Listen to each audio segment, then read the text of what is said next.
దినపత్రికలో వచ్చినటువంటి ప్రధాన వార్తలు చూద్దాం. ఇక్కడ మనకు ముందుగా కనిపిస్తున్నటువంటి వార్త, మన కర్మ ఏమీ చేయలేం, 400 ఎకరాల్లో చెట్లు కొట్టేస్తారా? సెంట్రల్ వర్సిటీ భూముల వేలంపై దర్శకుడు నాగ అశ్విన్ వెల్లడి. ఇక నిజం దాచినందుకు కోటి జరిమానా, రాష్ట్ర హైకోర్టు సంచలన తీర్పు, వాస్తవాలు తొక్కిపెట్టిన పిటిషనర్కు శిక్ష, న్యాయస్థానాలనే తప్పుదోవ పట్టిస్తారా? పిటిషనర్ తీరుపై జడ్జి ఆగ్రహం. ఇక నేడు నమస్తే తెలంగాణ దినపత్రికలో తెలంగాణ ఇమేజ్ నేషనల్ డ్యామేజ్ అంటూ ఇక్కడ మనకు ప్రధాన వార్త కనిపిస్తూ ఉంది. పరువు తీసిన సీఎం, ఏకిపారేస్తోన్న జాతీయ మీడియా. 500 కోట్లను కూడా పెట్టలేం, ఎన్నికల బరిలోకి దిగాక వెనుకబడకుండా ఉండాలంటే పరిగెత్తాల్సిందే. ఈ క్రమంలోనే హామీలు ఇచ్చాం. ప్రభుత్వం తరపున కనీసం 500 కోట్లను కూడా మౌలిక వసతులకు, పెట్టుబడులకు ఖర్చు చేయలేని పరిస్థితి ఇప్పుడు నెలకొంది. ఇది ఈ నెల 8న ఇండియా టుడే కాన్క్లేవ్లో రేవంత్ రెడ్డి వెల్లడి. ఇక మొన్నటి వరకు జాతీయ రికార్డుల వార్తలు, ఇప్పుడు జాతీయ మీడియాలో సీన్ రివర్స్. అప్పులు, రైతు గోస, స్కామ్లు, వెళ్లిపోతోన్న కంపెనీలు అంటూ కాంగ్రెస్ పాలనపై వార్తలు. సీఎం అప్పుల వ్యాఖ్యలతో బయట చులకన, పరపతి గాల్లో కలిసిందన్న పారిశ్రామికవేత్తలు. చరిత్ర కాలం నుంచి ఇప్పటిదాకా తెలంగాణ ధనిక రాష్ట్రం. ఈ వాస్తవాన్నే కేసీఆర్ ఉద్యమం మొదలుపెట్టిన నాటి నుంచి నేటిదాకా పదే పదే చెప్పేవారు. తలసరి ఆదాయం, జీఎస్డీపీ వృద్ధి రేటు సాక్షిగా తెలంగాణ ఎంత సుసంపన్నమైనదో ఆయన ప్రపంచానికి చాటి చెప్పారు. తద్వారా తెలంగాణ పరపతి పెంచడంతో పాటు భారీ ఎత్తున పరిశ్రమలను ఆకర్షించారు. ఈ వ్యూహం తెలియని కాంగ్రెస్ నేతలు ఆయనను తప్పుదోవ పట్టేందుకు, బోనులో నిలబెట్టేందుకు తెలంగాణ అప్పుల పాలైందంటూ కొత్త రాగం అందుకున్నారు. ఢిల్లీ మీడియా సమావేశాల్లోనూ, జాతీయ ఛానళ్ల ఇంటర్వ్యూలోనూ ఏకంగా ముఖ్యమంత్రి రేవంత్ రెడ్డి స్వయంగా కేసీఆర్ పాలనను తిట్టడం కోసం తెలంగాణ రుణగ్రస్తమైందని, మూలధనం లేదని మాట్లాడారు. దీంతో తెలంగాణ ఇమేజ్ నేషనల్ లెవెల్లో డ్యామేజ్ అయింది. కేసీఆర్ పరిపాలన సాగిన 10 ఏళ్ల పాటు తెలంగాణ నేషనల్ సెలబ్రేషన్గా నిలిస్తే, మొన్న ఇండియా టుడే కాన్క్లేవ్లో ముఖ్యమంత్రి రేవంత్ చేసిన వ్యాఖ్యతో తెలంగాణ ఇమేజ్కి నేషనల్ లెవెల్లో డ్యామేజ్ జరిగింది. గత 10 రోజులుగా ఏ జాతీయ స్థాయి పత్రికను తిరగేసినా లేదా మీడియా ఛానళ్లను చూసినా తెలంగాణ పేరు, ప్రతిష్టలను దెబ్బతీసే వార్తలే కనిపిస్తున్నాయి. ఇక ఉద్యోగులకు జీతాలు ఇవ్వలేని స్థితికి తెలంగాణ, ఆర్థిక సంక్షోభంలో చిక్కుకొన్న తెలంగాణ, ఎండిపోయిన పంటలకు కేర్ ఆఫ్ తెలంగాణ, రైతుల ఆత్మహత్యల అడ్డాగా తెలంగాణ, కంపెనీలు మరలిపోతున్న రాష్ట్రంగా తెలంగాణ, కుంభకోణాలకు కేర్ ఆఫ్గా తెలంగాణ, అభివృద్ధి ప్రాజెక్టులు పడకేసిన తెలంగాణ. ఇక అందుకే కంపెనీలు బయటకు. ఇంట్లో ఎన్ని సమస్యలు ఉన్నప్పటికీ ఇంటి పెద్ద వాటిని చక్కబెట్టాలి కానీ సంసారాన్ని బజారున పెడతారా? ఇప్పుడు సీఎం రేవంత్ వ్యవహారం కూడా అలాగే ఉంది. రాష్ట్ర ప్రభుత్వం తరపున మౌలిక వసతులకు ఏమాత్రం నిధులను కేటాయించే పరిస్థితిలో లేమని ముఖ్యమంత్రి స్వయంగా ప్రకటిస్తే, కొత్త కంపెనీలు రాష్ట్రానికి ఎలా వస్తాయి? యువతకు ఉపాధి ఎలా లభిస్తుంది? అందుకేనేమో తెలంగాణ నుంచి కంపెనీలు వేరే రాష్ట్రానికి తరలి వెళ్తున్నాయి. ఇక రతన్ మిశ్రా, ఏంజెల్ ఇన్వెస్టర్, బెంగళూరు నుంచి. తెలంగాణ దారిలోనే ఉద్యోగులకు జీతాలు చెల్లించలేక 4000 కోట్లు ఆర్బీఐ నుంచి రుణం తీసుకున్నట్టు సీఎం రేవంత్ రెడ్డి బయటపెట్టారు. ఇప్పుడు తెలంగాణ దారిలోనే కర్ణాటక భారీగా అప్పులు చేస్తోంది. ఇన్ఫోసిస్ మాజీ సీఎఫ్ఓ మోహన్ దాస్ పై రేవంత్పై టైమ్స్ నౌ కథనాన్ని ఉటంకిస్తూ చేసినటువంటి వ్యాఖ్యలు. ఇక ఆచితూచి మాట్లాడాలి. రాష్ట్ర ఆర్థిక స్థితి, ప్రభుత్వం చేపట్టబోయే కొత్త ప్రాజెక్టులు, తీసుకుంటోన్న విధానపరమైన నిర్ణయాలను బట్టే రాష్ట్రానికి పరిశ్రమలు క్యూ కడతాయి. ఈ అంశాలపై ప్రభుత్వ పెద్దలు ఆచితూచి ప్రకటనలు చేయాల్సిన అవసరం ఉంది. సాయికాంత్, యువ పారిశ్రామికవేత్త. ఇక నేడే రాష్ట్ర బడ్జెట్ 3.10 లక్షల కోట్లుగా అంచనా. ఉదయం 9:30 గంటలకి మంత్రివర్గ భేటీ, 11 గంటల 14 నిమిషాలకు ప్రవేశపెట్టనున్న బట్టి, మండలి ముందుకు తేనున్న దుద్దిల్ల. ఇక పడిపోయిన రాబడి, రిజిస్ట్రేషన్ల ఆదాయంలో ఇప్పటి వరకు 8,000 కోట్ల లోటు. రియల్ ఎస్టేట్ చతికిలపడి అనుకున్న లక్ష్యాన్ని చేరని శాఖ, 2,500 కోట్లు తగ్గిన మద్యం రాబడి. ఇక మాట తప్పినోళ్ళు కనిపిస్తే అంటూ ఇక్కడ మనకు మరో ప్రధాన వార్త కనిపిస్తూ ఉంది. ఇక మాట తప్పినోళ్ళు కనిపిస్తే మేమే వాళ్ళ బట్టలిప్పి కొడతామంటూ ఇక్కడ మనకు మరో ప్రధాన వార్త కనిపిస్తూ ఉంది. ఓట్ల కోసం వస్తే రోడ్డు మీద నిలబెడతాం, నీళ్ల కోసం కొట్లాటకు అసెంబ్లీకి వస్తాం, సర్కారు నీళ్లిస్తామంటేనే పంటలేసినాం, కాంగ్రెస్ను నమ్మి నిండా మునిగినాం, ఎకరాలకు ఎకరాలు ఎండిపోయింది, అప్పుల పాలైనం, ఏడుపే మిగిలింది. మాజీ మంత్రి జగదీష్ రెడ్డి ఎదుట పెన్బహాడ్ మండల రైతుల ఆక్రోశం. ఇప్పటికైనా నీళ్లిస్తే ఉత్తమ్ కాళ్లు కడిగి నెత్తిన పోసుకుంటానన్న జగదీష్ రెడ్డి. పంటలెండిన బాధలో కడుపు మండి తిట్టినోళ్లను బట్టలిప్పించి కొడతామనడో కాదు, మాట తప్పిన కాంగ్రెస్ సోళ్లు కనిపిస్తే మేమే బట్టలిప్పించి కొడతాం, ఓట్లకొస్తారు కదా, అప్పుడు నడి రోడ్డు మీద నిలబెడతాం. నీళ్ల కోసం కొట్లాటకు అవసరమైతే అసెంబ్లీకైనా వస్తాం. ఇక్కడ దగ్గర 1000 ఎకరాల దాకా ఎండిపోయింది.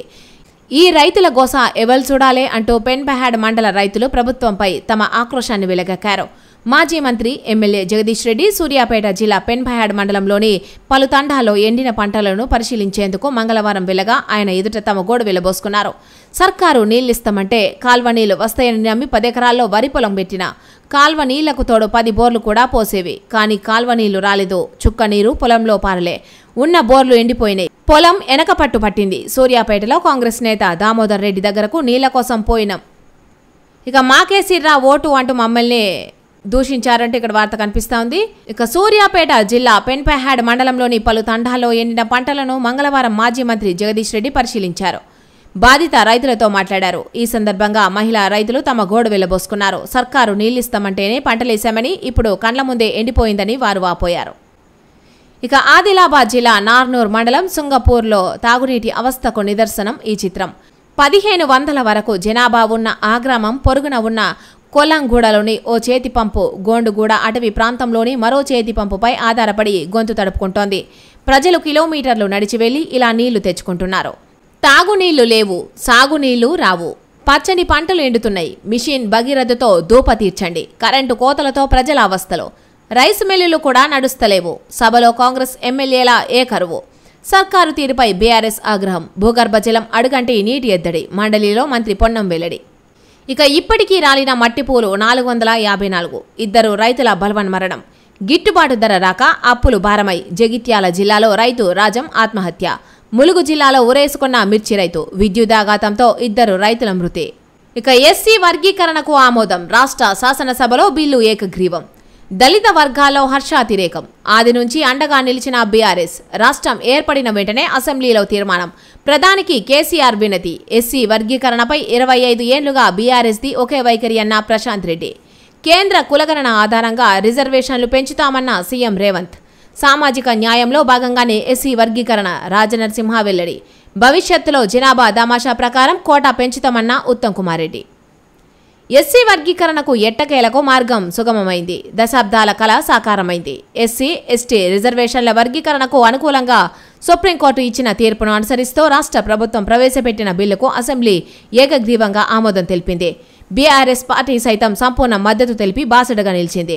ఈ బిల్లు ప్రకారం ఎస్సీలను ఏ, బీసీ అనే 3 గ్రూపులుగా విభజించారు. ప్రస్తుతం ఎస్సీలకు అమలవుతోన్న 15% రిజర్వేషన్లను ఏ గ్రూప్లోని 15 ఉపకులాలకు 1%, బి గ్రూప్లోని 18 ఉపకులాలకు 9%, సి గ్రూప్లోని 26 ఉపకులాలకు 5% చొప్పున రిజర్వేషన్ అమలవుతుంది. బిల్లుకు అసెంబ్లీ ఏకగ్రీవ ఆమోదం తెలపడంతో దళిత వర్గాల్లోనే కాకుండా రాజకీయ వర్గాల్లోనూ సర్వత్రా హర్షాతిరేకాలు వ్యక్తమవుతున్నాయి. ఇక ఎస్సీలకు ప్రస్తుతం 15% రిజర్వేషన్ అమలవుతోంది. అయితే ఆ కోటాలో మాల కులస్తులే ఎక్కువగా లబ్ధి పొందుతున్నారనే చర్చ 1970వ దశకంలోనే మొదలైంది. అది క్రమేణా ఊపందుకుంది. జనాభా పరంగా మాలల కన్నా మాదిగల సంఖ్య ఎక్కువ ఉన్నప్పటికీ విద్య, ఉద్యోగ అవకాశాల్లో తక్కువ వాటా పొందుతుండడం వర్గీకరణ ఉద్యమానికి బీజం వేసింది. తమకు తీవ్ర అన్యాయం జరుగుతున్నదని ఎస్సీ రిజర్వేషన్ల వర్గీకరణ చేపట్టాలంటూ మాదిగలు పోరుబాట పట్టారు. ఈ నేపథ్యంలో ఈ అంశంపై 1995లో అప్పటి ప్రభుత్వం జస్టిస్ రామచంద్రరాజు కమిషన్ను నియమించింది. మాదిగల వాదన నిజమేనని సమర్థిస్తూ ఆ కమిషన్ 1996లో నివేదికను సమర్పించింది. దాని ఆధారంగా ఉమ్మడి రాష్ట్రంలో 1997 జూన్లో ఆనాటి టీడీపీ ఎన్డీఏ భాగస్వామి ప్రభుత్వం 15% ఎస్సీ కోటాను ఏబీసీడీగా విభజిస్తూ జీవో విడుదల చేసింది. 2000 సంవత్సరంలో ఉమ్మడి ఏపీ ప్రభుత్వం ఎస్సీలను వర్గీకరిస్తూ రిజర్వేషన్ల హేతుబద్ధీకరణ చట్టం చేసింది.